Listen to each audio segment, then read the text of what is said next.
Assalamualaikum warahmatullahi wabarakatuh. Setelah kita kemarin berkunjung ke beberapa situs dari Syekh Kuro, dan terakhir kita berada di makam beliau yang berlokasi di Kampung Pulau Bata, Desa Pulau Kelapa, Kecamatan Lemah Abang, Kabupaten Karawang, Jawa Barat. Dan di sana saya bertemu dengan seorang tokoh masyarakat setempat yang menceritakan bahwasannya di wilayah Karawang bagian utara ini banyak sekali peninggalan-peninggalan sejarah masa lalu. Salah satunya adalah kompleks candi-candi yang berada di Batu Jaya Karawang, yang merupakan salah satu dari situs kerajaan Tarumanegara. Dan sepertinya nggak afdol sih ya kalau misalkan kita nggak berkunjung ke sana juga ya, untuk mendapatkan informasi yang berkaitan dengan kerajaan Tarumanegara ini. Nah, teman-teman, tetap di channel ini karena kita akan banyak membahas tentang kisah-kisah sejarah masa lalu di Fakta Sejarah.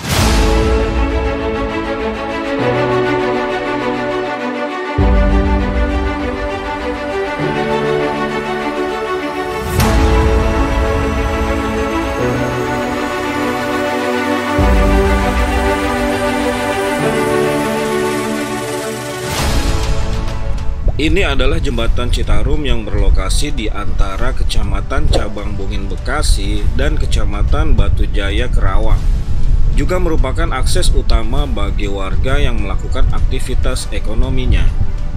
Aliran sungai ini juga langsung menuju ke pantai Bahagia Muara Gembong yang jaraknya sekitar 37 km.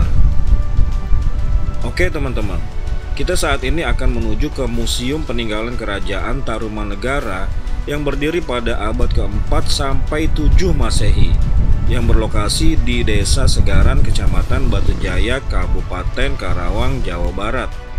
Kecamatan Batu Jaya ini memiliki luas 7.927 hektar dengan dominasi lahan persawahan. Bagian sebelah timur berbatasan langsung dengan bantaran Sungai Citarum, dan bagian utara langsung berbatasan dengan Laut Jawa. Kecamatan Batu Jaya ini termasuk wilayah yang cukup ramai dan padat penduduknya. Ini bisa kita lihat dengan maraknya pedagang di kanan dan di kiri Jalan Raya Batu Jaya. Berdasarkan BPS Kabupaten Karawang tahun 2021, Batu Jaya memiliki 10 desa dengan total penduduknya sebanyak 81.104 jiwa. Untuk ukuran wilayah pelosok yang jauh dari pusat kota Karawang, kalau menurut saya sih agak berlebihan juga ya, dibanding dengan kecamatan yang lainnya. Tapi kalau kita melihat dari sisi sejarah, wajar saja wilayah ini cukup padat penduduknya. Karena di abad keempat Masehi pun ternyata di wilayah ini sudah menjadi kota peradaban masa lalu. Dan ini bisa kita buktikan sebentar lagi.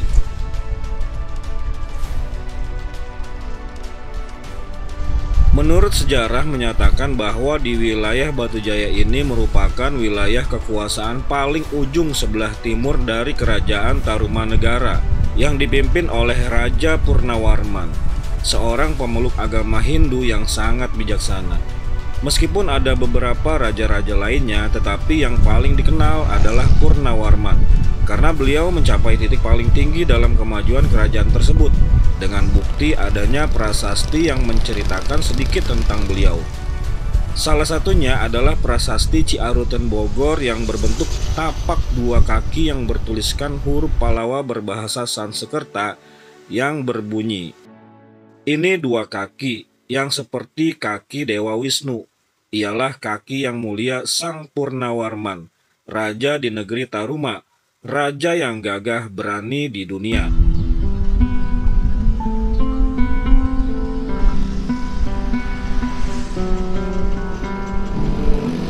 Oke teman-teman, kita sudah masuk ke Desa Segaran dan sebentar lagi kita sampai tujuan ke Kompleks Percandian Batu Jaya.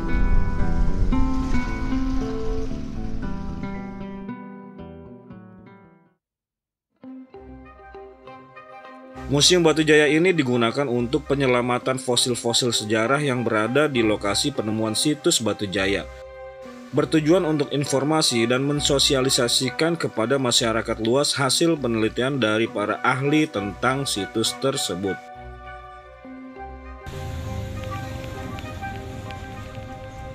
Di sini khusus parkir motor dan di sebelah depan itu khusus parkir mobil untuk para pengunjung. Tempatnya adem dan banyak pohon juga ya. Nah, di depan kita ini adalah museum tempat menyimpan fosil-fosil hasil penemuan di wilayah ini.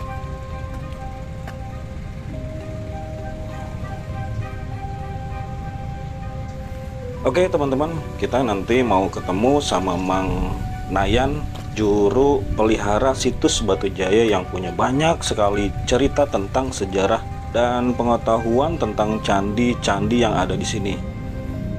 Nah, ini lokasinya bersih banget ya. Taman-tamannya juga ditata dengan serapih mungkin.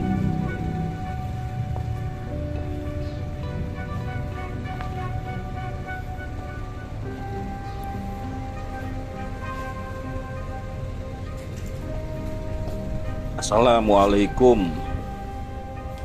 Kenapa kita di sini masih dibilangnya juru pelihara keseluruhan? Karena memang kita fungsinya itu untuk memelihara dan menjaga cagar budaya yang ada di kami di sini. Kawasan Percandaan Batu Jaya pertama kali dibilang tahun penemuannya itu di tahun 1984. 1984 berawal ketika adanya KKN dari mahasiswa Fakultas Sastra Universitas Indonesia. Mereka melakukan penelitian di daerah Cibuaya. Awalnya di Cibuaya ya, jadi bukan di Batu Jaya. Bukan di Batu Jaya. Iya. Jadi di Cibuaya mereka melakukan KKN di sana, dan di sana pun memang diketemukan gundukan tanah karena memang datangnya KKN dari Fakultas Sastra Universitas Indonesia dalam metode arkeologi ke daerah Cibuaya karena mereka menelusuri temuan arca Wisnu yang didapat di masyarakat Cibuaya. Ketika mereka KKN di sana, karena juga di sana ada 6 titik situs pada waktu itu yang sudah didata. Kebetulan ketika penelitian di sana ada masyarakat Cibuaya yang mengenal tentang seluk-beluk daerah Batu Jaya, sehingga mereka memberikan informasi kepada para peneliti dan mahasiswa. Kalau lemah duhur atau gundukan tanah atau boleh dibilang bukit kecil, unur lah. Itu yang paling banyak itu di Batu Jaya, sehingga dari informasi tersebut mereka datang ke daerah Batu Jaya untuk menyurvei, dan ternyata memang betul di daerah Batu Jaya yang paling banyak di sini. Baru tahun 1985 di kawasan Percandaan Batu Jaya mulai dilakukan penelitian. Menurut Pak Profesor Hasan Djafar, dari hasil cek karbon 14 yang dilakukan sama Pak Profesor Hasan Djafar, yang diambil pada arang sekam batu batanya, itu bata yang paling terdalam dari bagian candi, dari struktur candi, dan yang paling terluarnya. Jadi candi itu ada dua masa. Masa yang pertama abad 5 sampai 7, masa Tarumanegara masih Hindu kan. Masih Hindu ya. Kemudian yang abad ke-7 sampai 10 ada pengaruh dari Sriwijaya, sehingga candinya itu ditutup atau dipugar pada waktu itu menjadi candi Buddha. Kami di sini sudah mendata ada 62 titik yang diduga terdapat benda cagar budayanya. Tapi 62 titik tersebut nggak seluruhnya berupa struktur candi. Jadi yang berupa struktur candi itu kurang lebih 30-an. Yang sudah dilakukan pemugaran itu baru 4. Yang pertama Candi Jiwa, kedua Candi Blandongan, kemudian yang ketiganya Candi Serut, yang keempat Candi Telaga Jaya 8. Nah, kebetulan secara dan memang kita terletaknya sendiri, kita secara administratifnya di 2 wilayah kan. Ada di Desa Segaran, kecamatannya Batu Jaya, kemudian ada di Desa Telaga Jaya. Kalau sekarang karena ada pemekaran menjadi wilayahnya Desa Teluk Puyung, kecamatannya Pakis Jaya. Kalau menurut Pak Profesor Hasan Djafar, Percandaan Batu Jaya itu terpendamnya karena adanya bencana alam banjir yang disebabkan oleh luapan dari Sungai Citarum.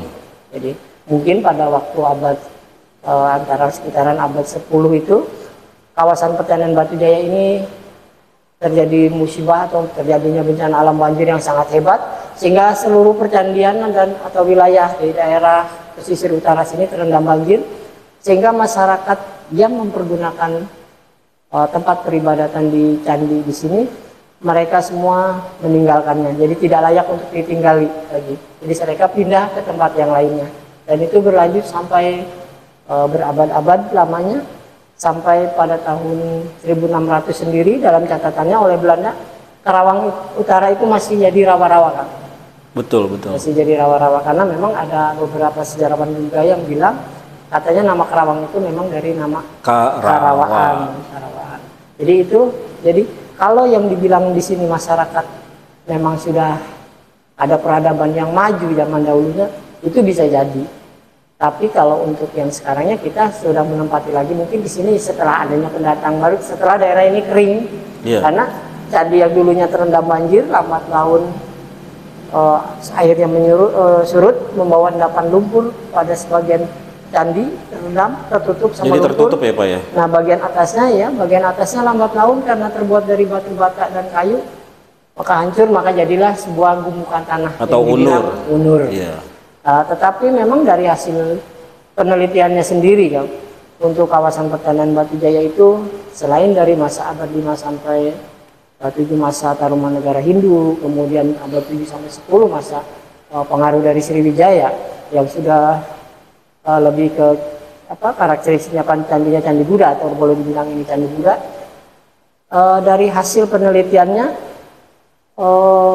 kita juga menemukan kerangka manusia, Kang, di dasar candi Blandongan. Ini kita temukan kerangka manusia ini di dasar candi Blandongan.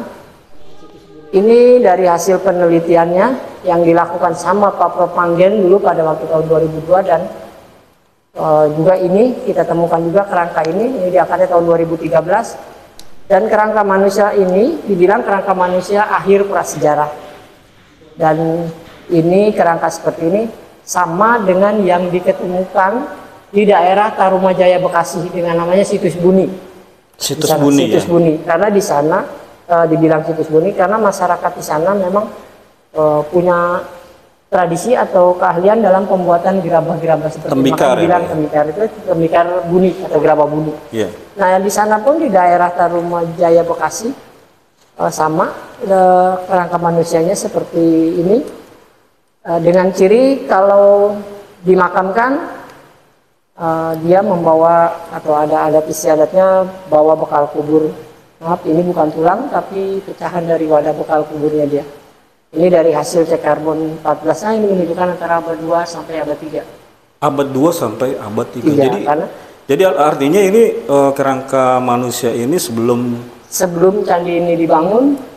Ini sebelum adanya kerajaan Tarumanegara berarti Pak ya? Iya, ada yang bilang ini ada sebelum kerajaan Tarumanegara, tapi bisa jadi mungkin ada juga mungkin pada waktu zaman kerajaan Tarumanegara, tapi memang belum masuk Hindu, belum masuk agama Hindu yang dibawa sama animisme dan dinamisme. Oh makanya di sekitar leher ini ada semacam kalung Pak ya? Ya, ada manik-manik juga. Manik-manik seperti itu ya.